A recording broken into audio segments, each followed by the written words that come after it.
ఓం నమ శివాయ, ఓం నమో నారాయణయ, శ్రీమాత్రే నమః. మాస్టర్ జ్యోతిషానికి స్వాగతం. మరిన్ని విలువైన వీడియోల కోసం నా ఛానల్ సబ్స్క్రైబ్ చేయండి, లైక్ చేయండి, షేర్ చేయండి. ఈరోజు చెప్పబోయే అంశం శశయోగం. శశయోగం అనేది శనికి సంబంధించింది.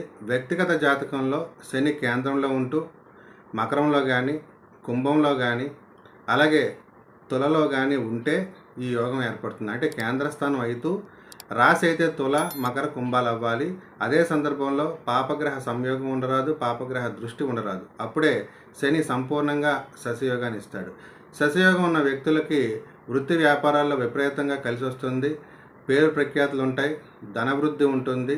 అలాగే వృత్తిలో కీలకమైన పొజిషన్కి వెళ్తారు. ముఖ్యంగా రాజకీయాలు, న్యాయవాద, ఇంజనీరింగ్, రియల్ ఎస్టేట్ రంగాల్లో కీర్తి ప్రతిష్టలు సంపాదించి కీలక స్థాయిలో ఎదుగుతారు.